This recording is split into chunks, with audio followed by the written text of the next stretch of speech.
Hello everyone. So welcome to Bolts and Arrows starring me, Jodi Hollander. Um, so I was in Justin Snodgrass's class for broadcasting and I was one of the lucky winners of having my own broadcast. So what I will be talking about in this broadcast is different weights for your arrows, different equipment, different bows, um, pretty much just any bow questions or anything you have. I'll also be talking a lot about how 4-H has helped me with my archery and stuff. The first thing I'll start off with is I've been doing archery for 2 years now. Last year I tried out for the Missouri State team to go to Grand Island, Nebraska, but unfortunately I made it right underneath alternate and didn't get to go. So this year I will be trying out again for the national team and trying to go to Grand Island again. Um,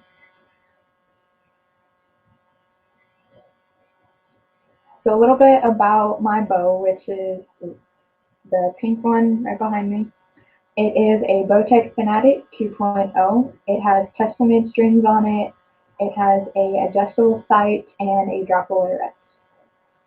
4-H has helped me with shooting sports, just shooting in general, because I have been able to go to many different shoots and learn different ways to hold your bow and different stuff you can use to make it better. I also went to 4 3D shoots already this summer. I have a St. Louis shoot next weekend that I will be doing an American 300 and I believe an American 600. So 4-H also has where you can go and help with these archery shoots.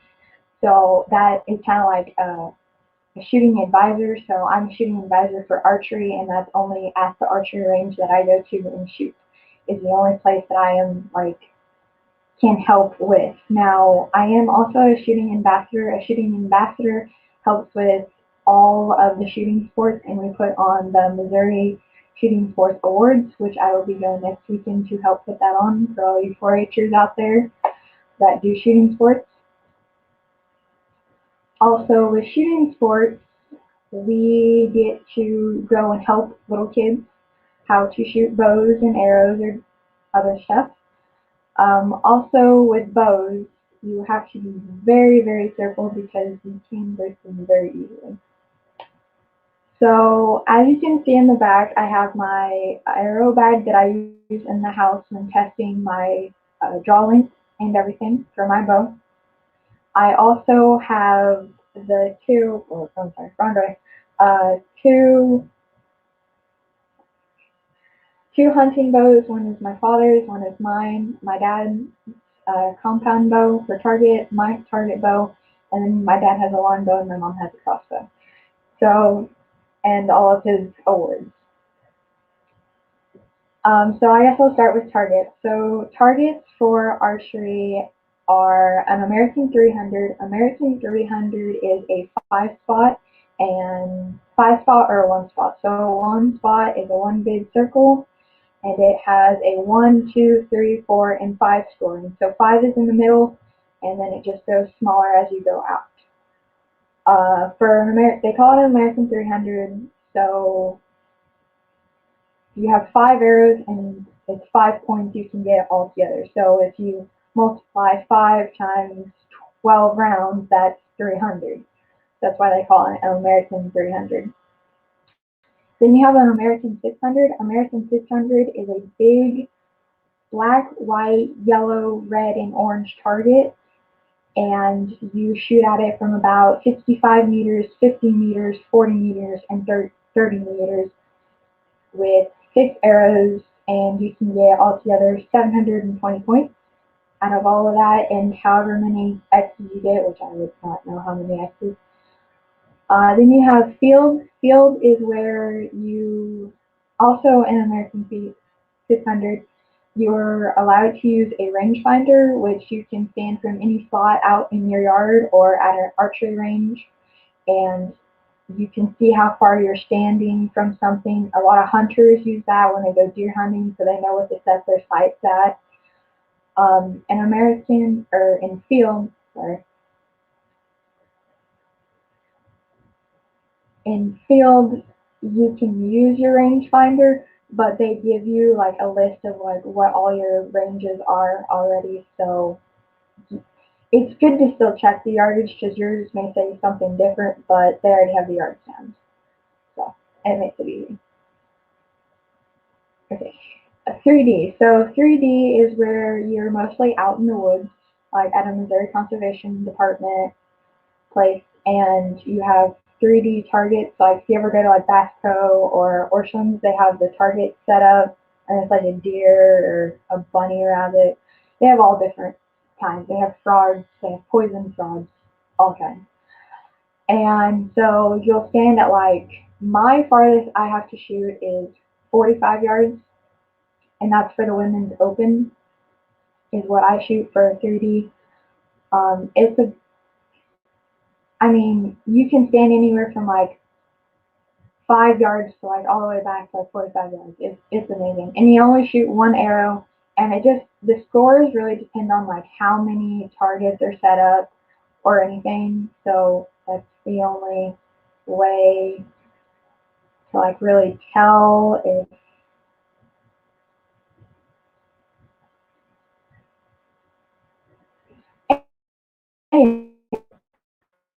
um, so my dad has we have two different bows. So we have a Bowtech and a Prime. So they're both target bows, but they also have different qualities. And different qualities are sometimes better and sometimes not. So like with mine, mine's more heavier than my dad's. My dad's is a lot lighter. But my dad has a longer stabilizer on his than I do because I don't like the longer stabilizer because I'm really short and it's like standing taller than I am. So that's why I have a shorter stabilizer than my father. Also with my bow, it some of the cables don't cross like my dad's does, and sometimes with his, he has the double cams, and double cams take longer to pull back, and I have a single cam that's about yay big, and so it doesn't take me as long to pull it back.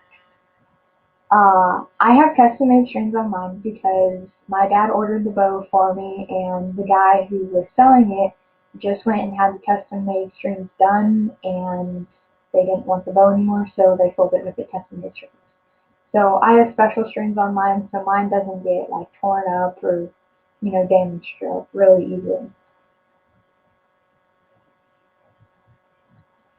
Also, another thing about bows is you can shoot state competition with a hunting bow, but it helps if you have a target bow because then it levels out all the weight that you have on your bow and that you're shooting with, and it makes it easier if you have that longer bow because then you're more stable and your stance is better and everything.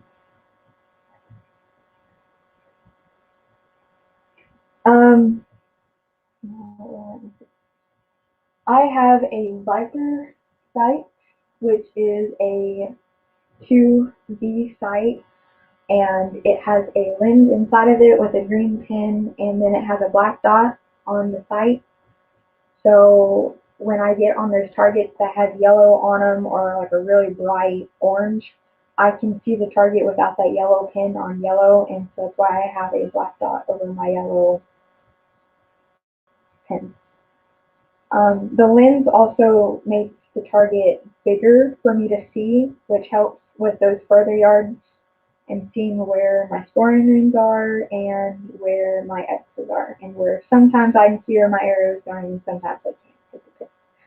Also with my bow sight, I have a special tape on it to where I can pull, like if I'm shooting 35 yards, I can put it all the way down on 35, shoot an arrow, and be right on the dot.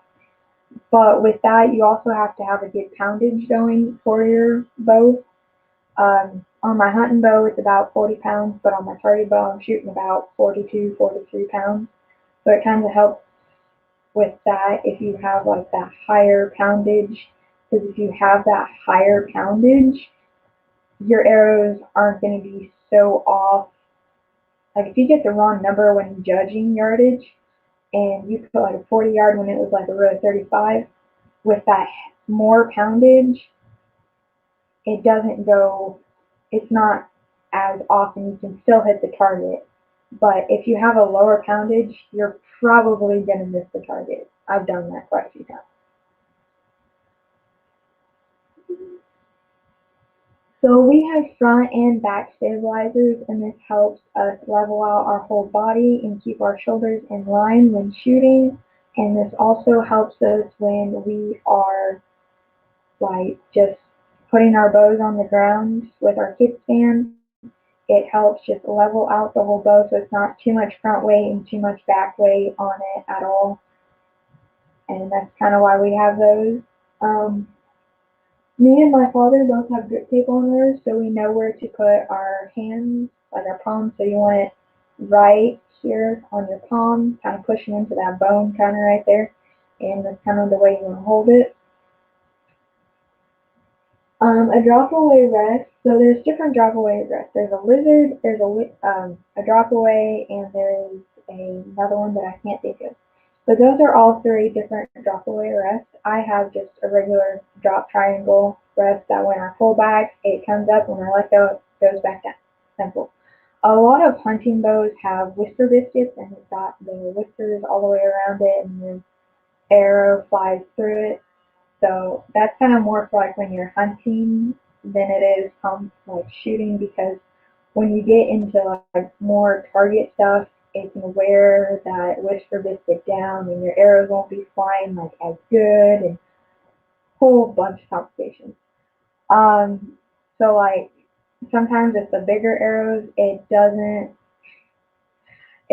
always go through the whisper biscuit correctly. So I shoot I have about 15 to 17 arrows.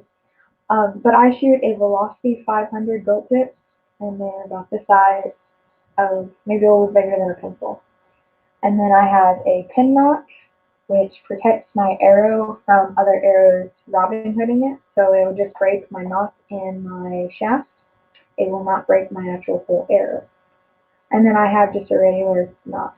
And then I have these fletchings that are very small. They call them veins. I don't know why they call them veins, they just do. But they are very small veins.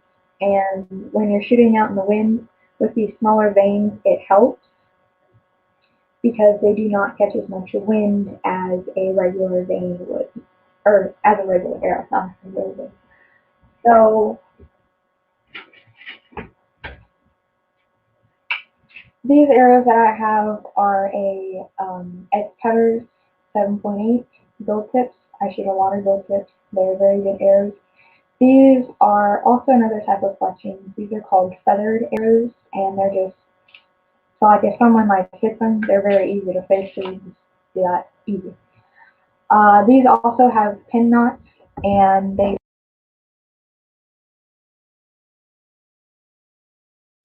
two of those, and they both have the same point.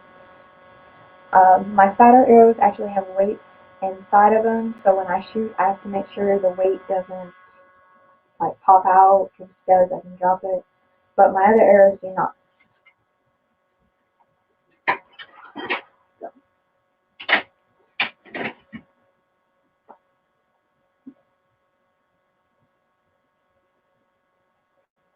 thank you, Justin. Would you guys give me 1 second? I need to go grab something.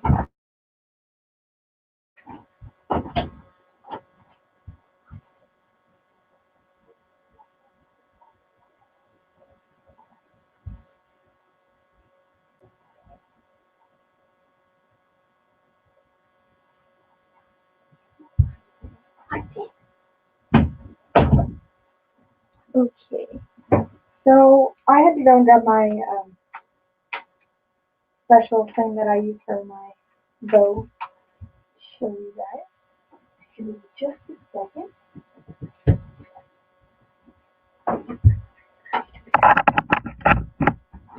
Okay. So called bowstring wax. I use it on my bow when my strings start to get really fuzzy. And the reason I use that is so it takes all the fuzzies out of my bowstring. And when it does that, it makes my bow shoot smoother, and it also keeps my strings good, so I don't have to get them replaced like every year or so. So it keeps my strings very clean and very intact, I guess you might say. Also, sometimes when you go to state or something, they have foam targets, and those things suck, especially when you have that higher poundage, because your arrow will go right, won't go right through it, and it's going to be really hard to get out. So what I like to use when I can't get my arrow out is this. This is a Aero Puller, and you'll just put it in all the way, grab it, and you pull it out. Simple. Also, another good thing to use when shooting those foam targets is a arrow snot. Okay, it sounds really stupid, but they call it arrow snot. I don't know why they call it arrow snot, but you will put it on the very end, about an inch of your arrow, and you'll put it on there so when you go down to get your arrows, it won't be as stuck in the target as it should. I have a lot of people use like 2 to 3 releases. Um, you have different releases too. I'm not a fan of the wrist ones, just not. But you have handheld releases and you have arm releases. So an arm release is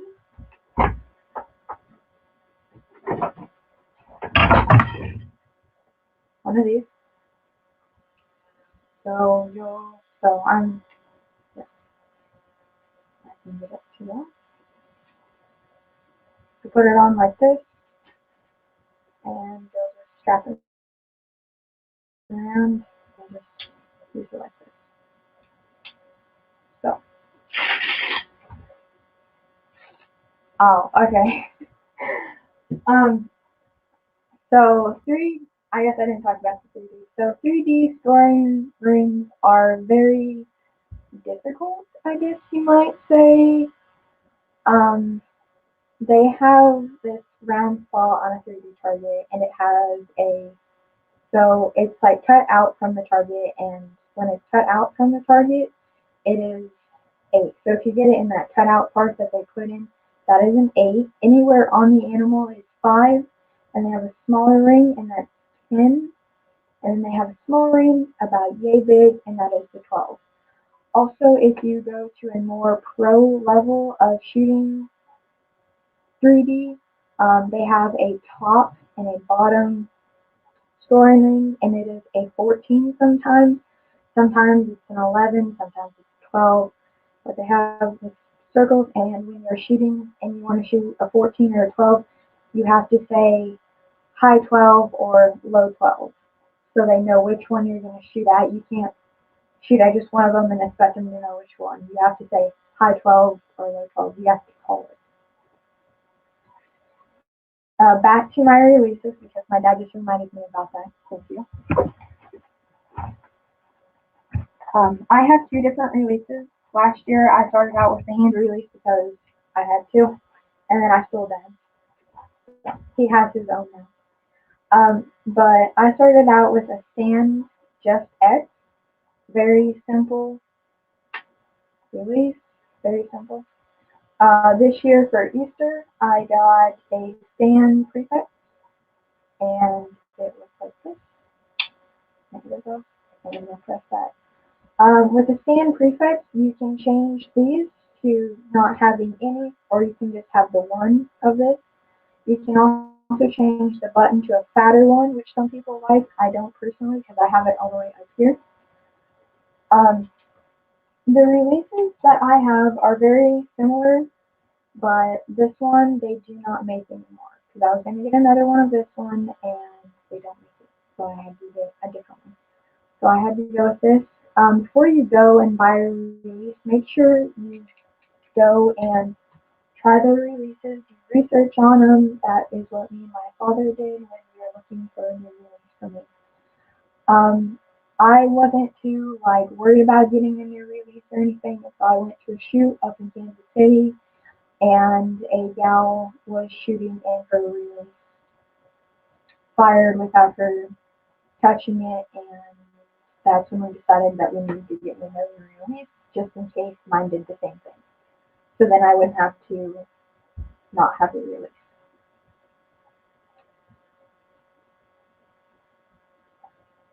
In my pouch, I carry a calculator. I carry extra tools I need just for my bow that fit my size of a bow. So when I'm out hunt at shoots, I can just go in my pouch, find the correct bolt I need, and fix it really easily without having a big long thing of bolts and screws and not knowing which one to do. These ones I know where they go on my bow and I can use them very easily and simple.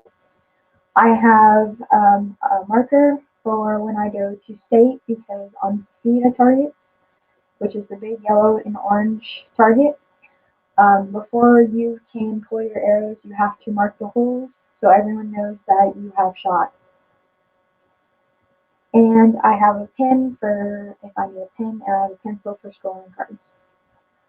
When you go to state shoots, you are expected to shoot as a group and help. You're not supposed to help, but you need to be encouragement to other people, and you need to be shooting for yourself. Yes, it's a shooting team, and you're doing it as a team, but also you are shooting for yourself as well.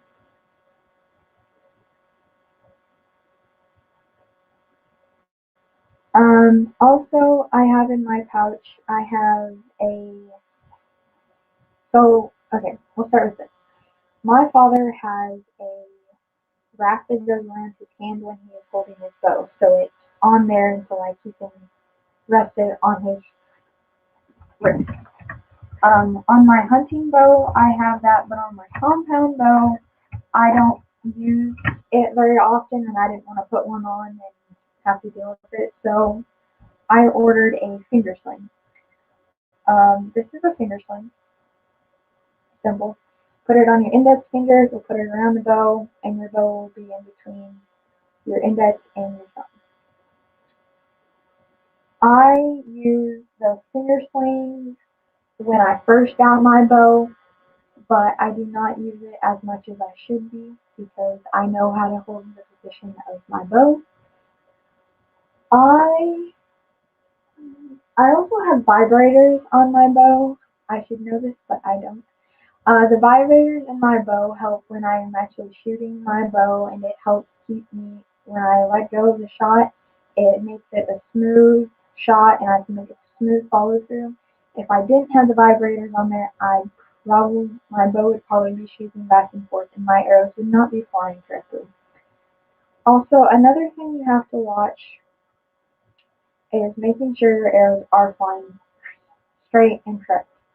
When they are not flying straight and correct, that can mean it's very bad because they can go into the ground, they can go up in the air, they can go anywhere. It does not matter. They will do whatever they want to do. Also, when you go to shoot, make sure you have the right yardage set on your sight. So I just have a standard pouch, and what it looks like. It just goes in a mouth. So a lot of people, when they think of archery, they think of like just small 3D shoots, 300. But when they don't know that like there are a whole bunch of like 15 and like 17, 18-year-old kids who are going to this tryout and state stuff and doing our best and everything, we put a lot of time and effort into it. I put a lot of time and effort into mine. This winter, I was going down to, and freezing cold weather, yes, I was going down to my grandpa's shed and shooting every single night mostly. Sometimes not on Wednesdays because of youth group. But other than that, I try to shoot every single day as much as I can now in the summer. But with 4-H and everything, I'm a little bit busier, so I can't get that as done. But I try my best. um,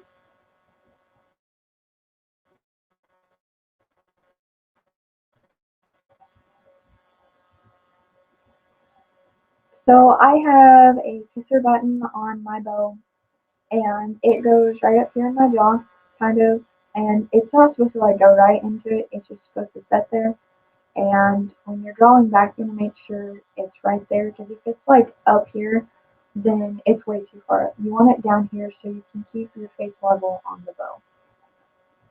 Also, your nose barely touches the string, and your left eye is usually closed. If you have a sight that has a lens in it, you have to close your left eye. You can't shoot with both eyes open. But a lot of people shoot with both eyes open so they can see where their arrow hits and where they're aiming. I cannot because of my sight. There is also a sight that you,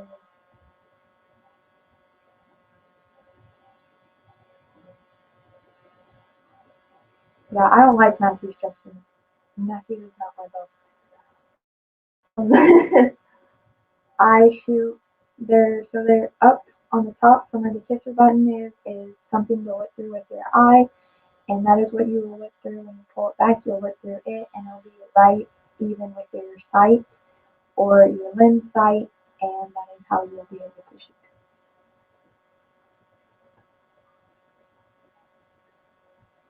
Oh, I thought you meant Matthew's bow. Sorry. Sorry, Justin. Sorry. I just don't like Matthew's bow. We have no Matthew's bows in this house, and they will not be so, my dad does not have a sight like mine. I got the better sight. He has a 5-pin sight. Sorry if I'm on good. 5-pin sight, and he has a lizard rest, and it comes up when he shoots, and it goes back down. His 5-pin sight he can use to about 50 or 60 yards. He can't really get all the way to 65 yards. Um, he's a little bit calm.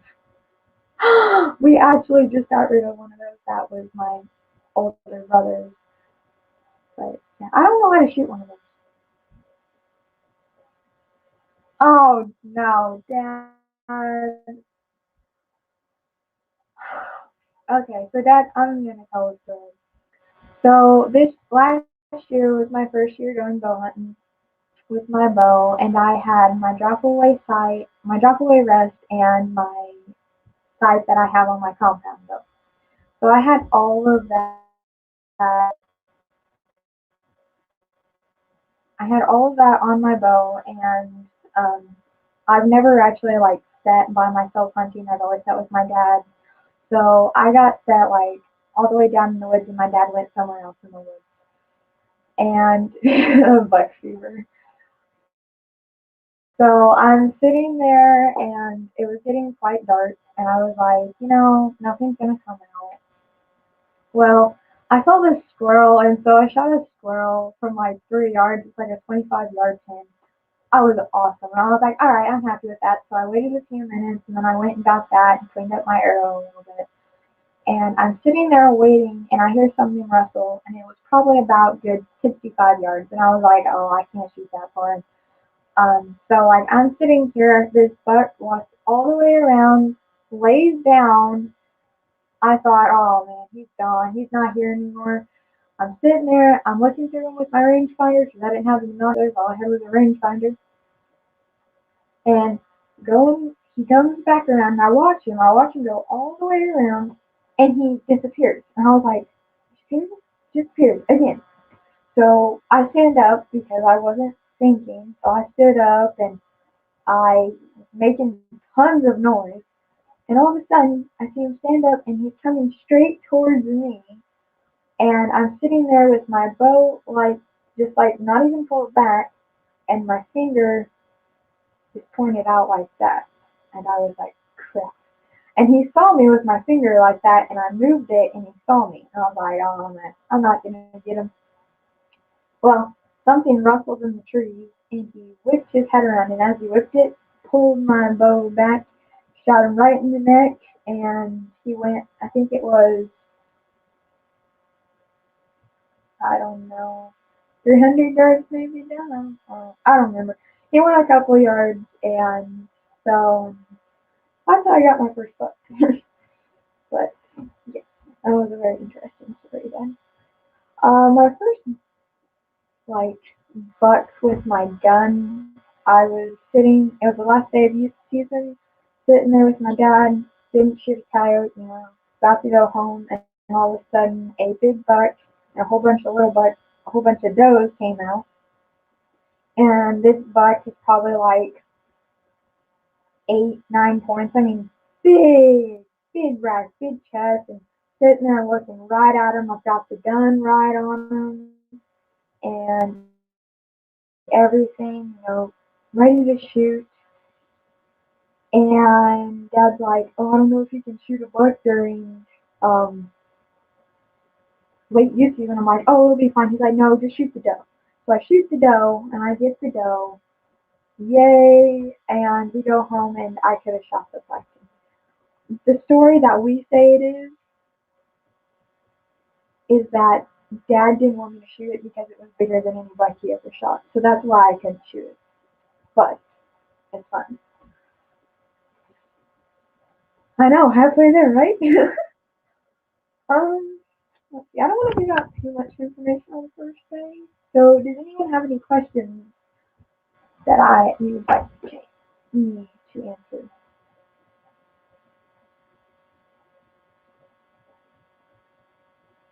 Um,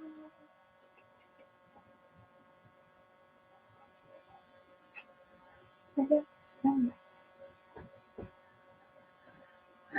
um,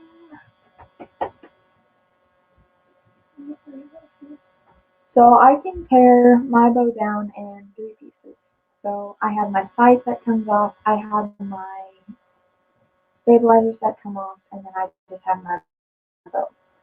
So, and I have a case for my bow and my stabilizers, and I have a case for my sight that it goes in. I also have my own for an 8-year-old beginner. I wouldn't. So the first thing you need to do is just don't worry about what scores they're getting or anything. Pressuring them to get like the best score is not good at all because then they're just worried about their scores and they're not focusing on what they need to go through in their head. So when I shoot, I have a list. I make sure my feet are in the correct stance. I make sure my shoulders are level and I'm rested enough to shoot my next arrow. I make sure my body is turned the correct way. I make sure my hand is in the correct position.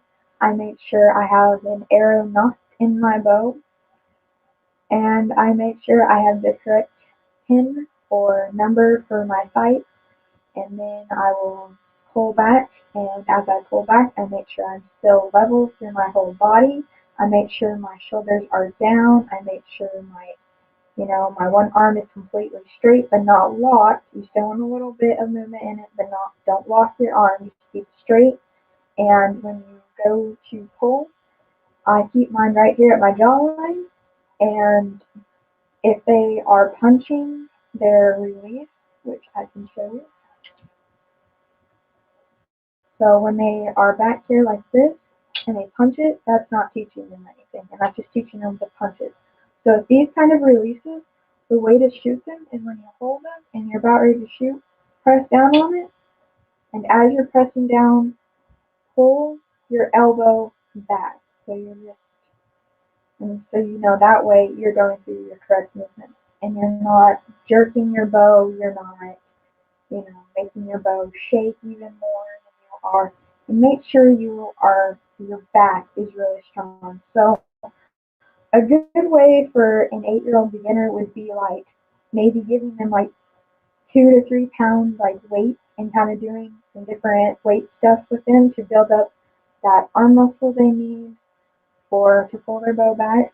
And also, don't stress about the poundage. When they feel comfortable about, getting the poundage up, they'll tell you that they want to get their poundage up. Last year, I shot state with a 35-pound bow. I mean, you just work up to it. Another good thing for an 8-year-old is just make sure that they're just standing up straight and just working on their form. Just work on their form. Don't worry about where their arrows are going. Work on their form, and as their form gets better and better, you'll start to see those scores improve and improve even more. So that is a good way, and that's how I started. So like when I first started shooting, and Dad would drag me down to the barn to shoot, I was like, I don't want to go shoot, and I wasn't excited about it because I was getting awful scores. But then like during the summer when I started getting like really good scores and like starting to see myself come together, it's just when you start to see the new improvements, you start to get more into it. And like this winter, I was shooting all the time. Yeah, leaning back is a very, very bad habit for them, but it takes time. You just keep them straight up. Also, another good thing is don't have them leaning on their string. If you lean on your string, it's probably going to throw your shot off as well. You want your nose barely touching, just your button barely there, and just straight as they can be. It takes time, Justin. It does. Um,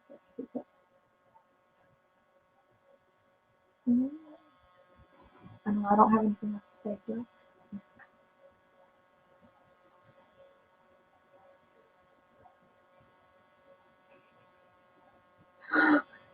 My mom is watching the same broadcast from the same room. I'm gonna have a student soon. If you grab them all the way over here, I'll teach them. Oh, I'm horrible at teaching. Many sheep are around for the teaching thing. Mom! Oh, sometimes it is selfish, sometimes it's not. Sometimes it's just Dad needs to go sit in the corner while I do my own thing. Sometimes that's how it is too much.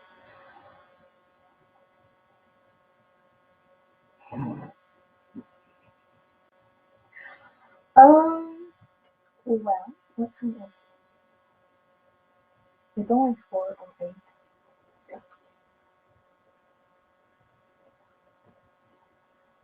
It seems like time just stopped. Oh. Um,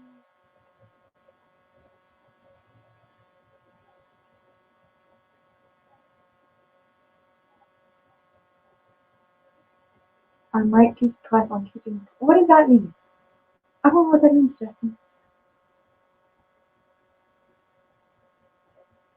Oh, okay, I see what you mean. So you're gonna teach a class to teach me how to teach class. But I've done 3 years of teaching. Another good thing when shooting is just do your best. I mean, it takes time. Don't compare yourself to other shooters. That's really bad too. When you compare yourself, because when you're comparing yourself, you're not always focusing on what you need to focus on. I know I have a problem when I go to other shoots and I see like other people shooting. Sometimes I'm like, oh, they need this worked on or this when I need to be focusing on my own stuff.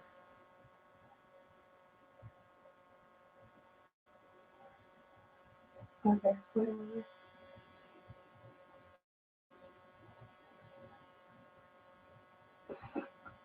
you're asking the wrong person for that. So on your cams, which are on the top and the bottoms of your bow, you can do drawings and yeah.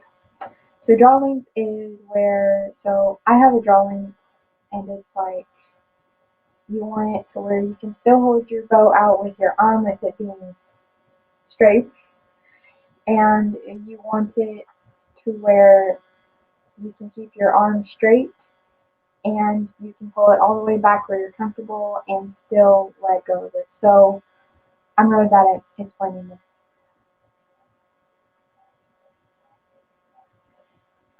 So sometimes with the drawings you can measure it with your arrow, sometimes you can measure it with a ruler. There are many different ways. For me and Dad, we just play with it and see what drawings works the best for me. Sometimes the drawings can be too long, sometimes the drawings can be too short, and you can't find an in between it. So sometimes you just have to go with that longer drawings and just shoot it and get comfortable with it and just work with it as much as you can. Um, Drawings really, I mean, they matter, but also they don't matter at the same time. So drawings are there to help you keep your form correct and to help you um, release correctly. And if you have too short of a drawing bow, you're going to be all crammed up trying to shoot it. If you have that longer one, you have enough room to pull it all the way back and rest yourself and then let go and you have your perfect formation.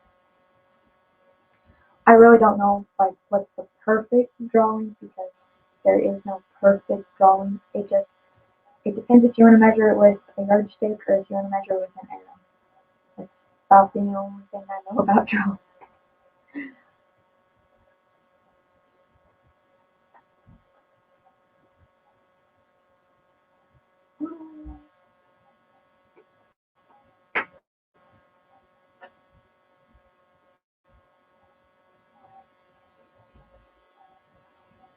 So my also I have sometimes little kids don't like an 8-year-old. Yeah, it's different for them. So an 8-year-old may not be using a hand release like I am. They're probably using one like this, right, Justin? Um, so with these, I hate these so bad. So when you're up there, it's hard to like keep it up in here. So then just keep it straight and just you know barely, not like barely, but keep it the same way you do with your other one.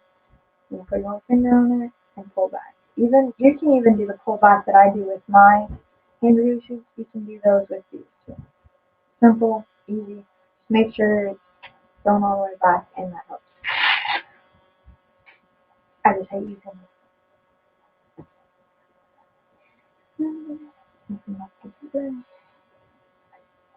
He's not using a release. That's your problem, Justin. He needs a release, not his fingers.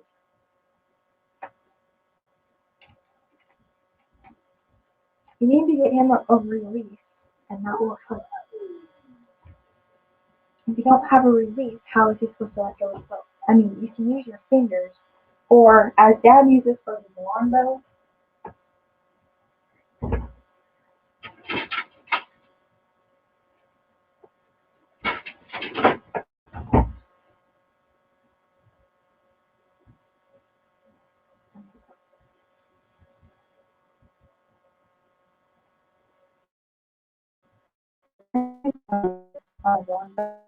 those would be good for, yeah.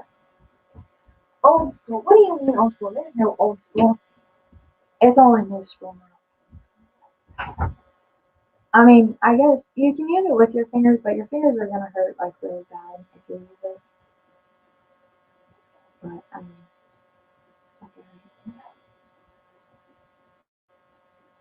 can't believe you got that. We need to get that boy released. He needs a release so he can shoot.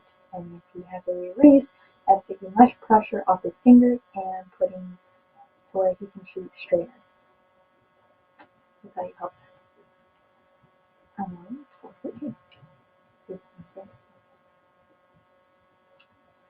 um,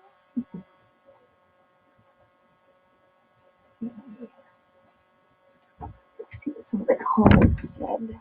So I can read them a little bit. Um,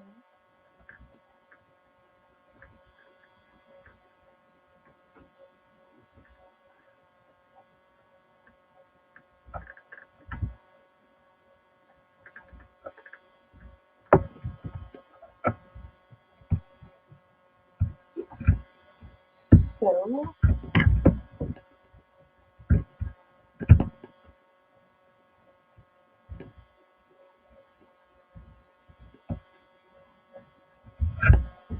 Okay, I will try, but I don't know if I will be at co-op this year.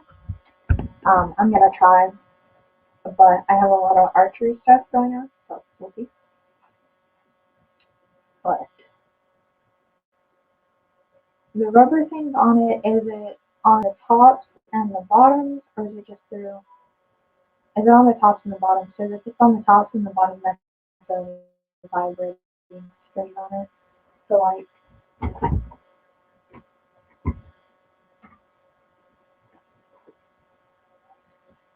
does it have something like that on it, but rubber?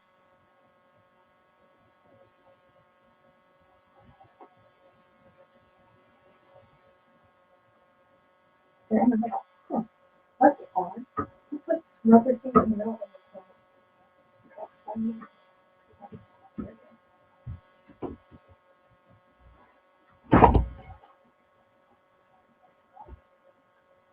Yeah, I gotta work on public speaking. Hmm. I mean, if they work, they work, but go ahead and get him a bow. I mean, he's 8, he can use a bow. Doesn't really use a small bear bow anymore.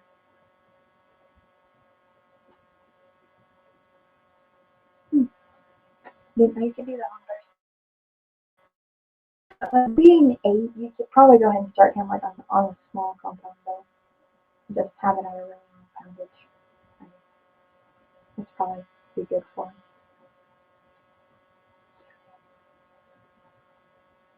How far is he shooting? How far do you have him shooting? That's the question. Don't even know your bow parts, Justin. That is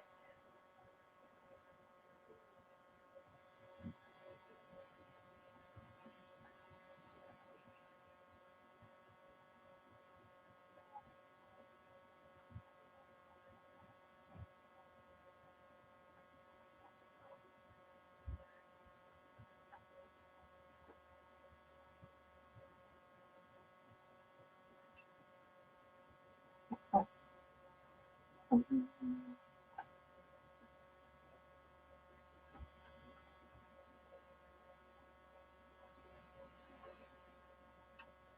5 to 10.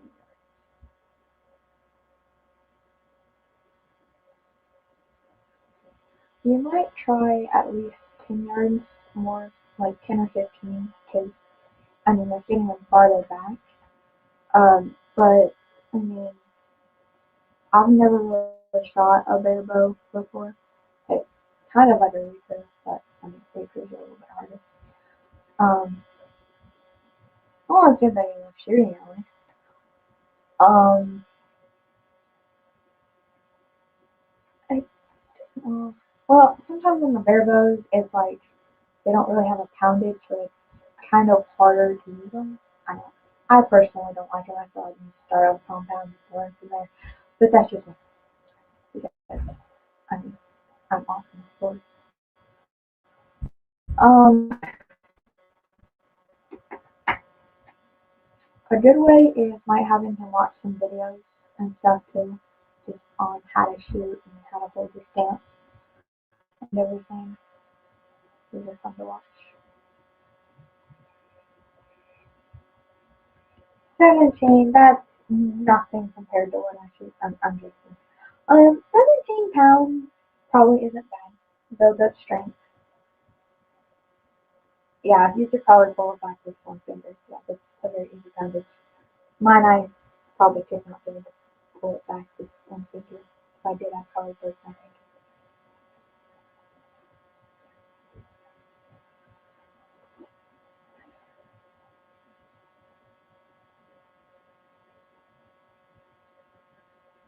finger. Yeah, so like with shooting, it's just really just whatever floats your boat is really all you need on it. There is not very much to it at all. I mean, there is a little bit, but not much when you're first starting out. It's fine. But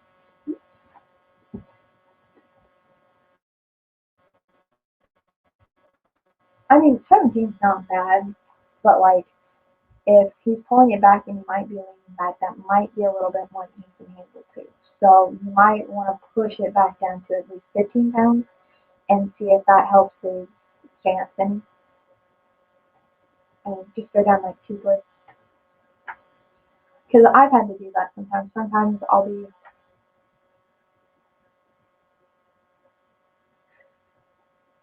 yeah, true. If they're free, they're very nice.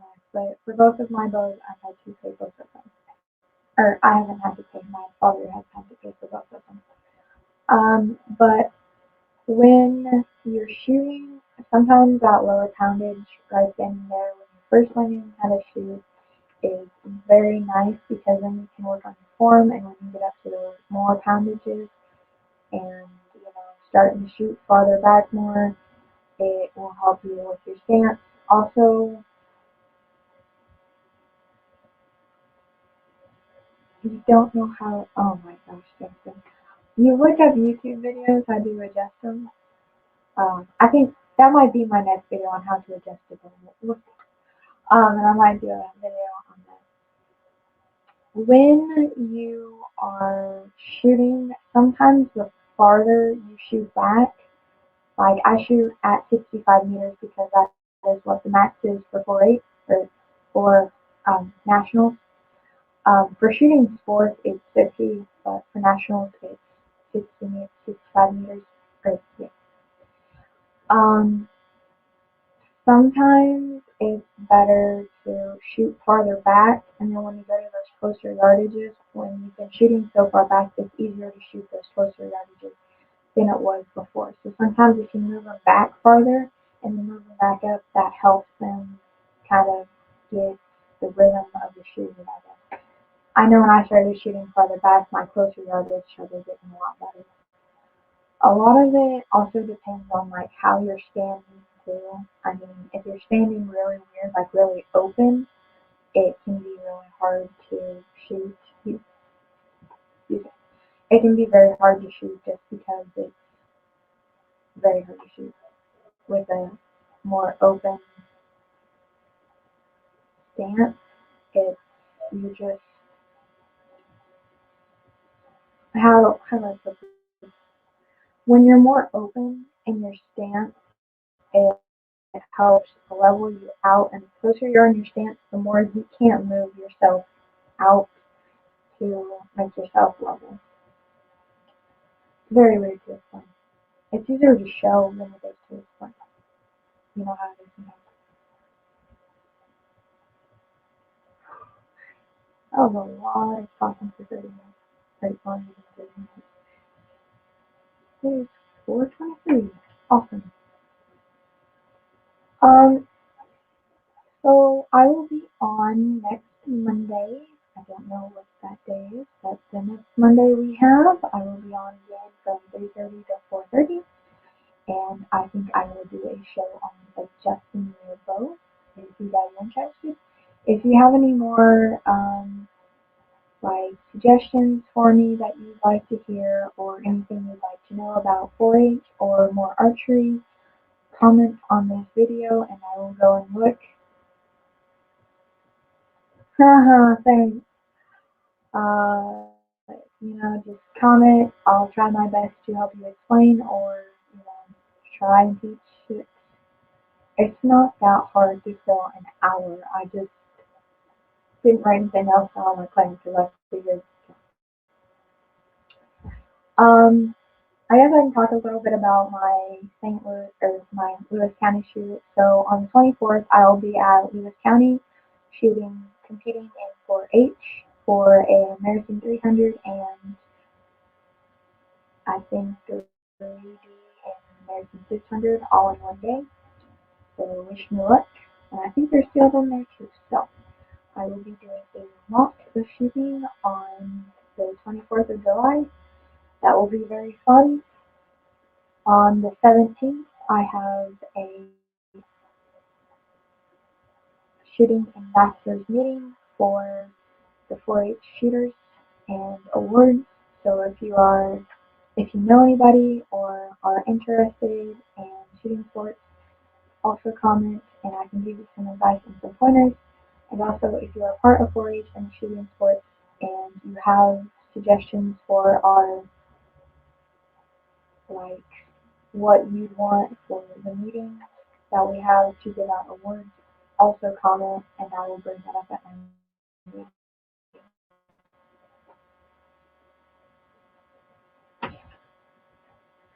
Um,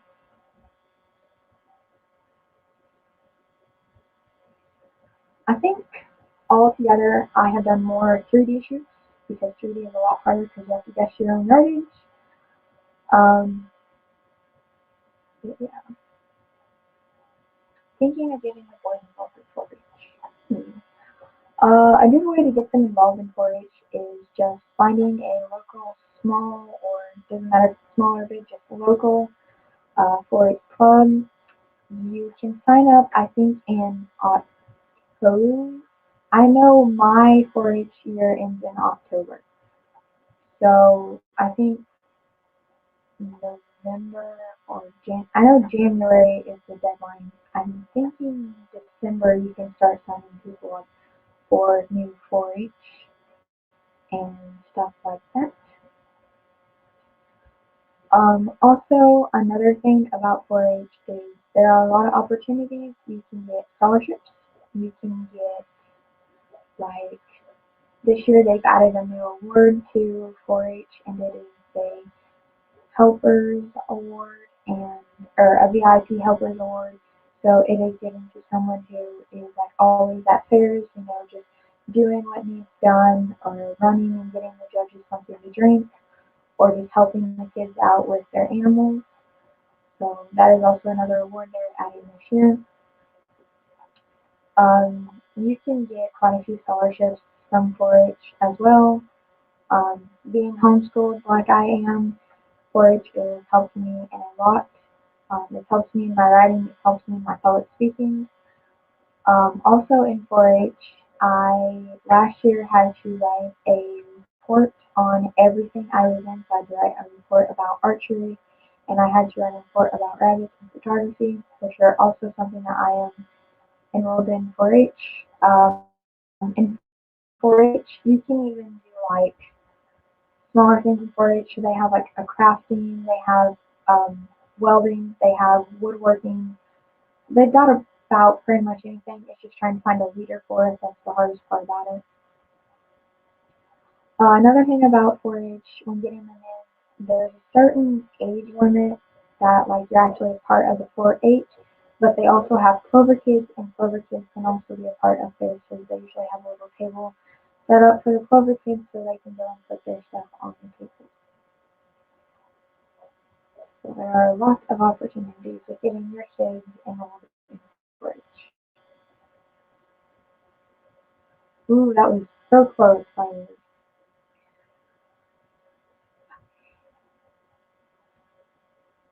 Mm-hmm. Justin, it's funny how you're typing as yourself and as WL Entertainment.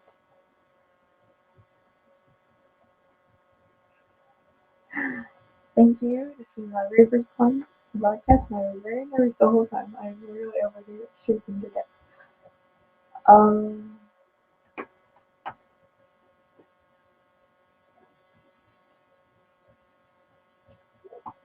oh, that's, it's 4:29. The time is going so slow.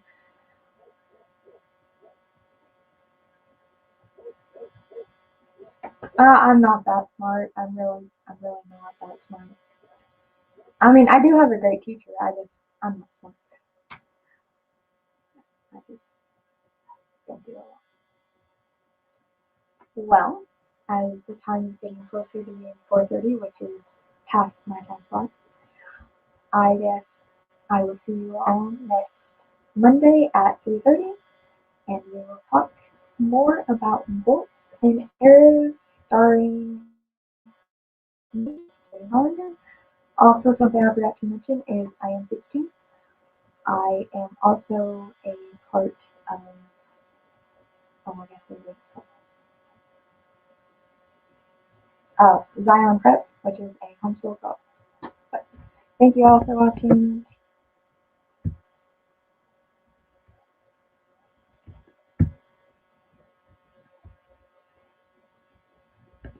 Okay, why didn't I end it?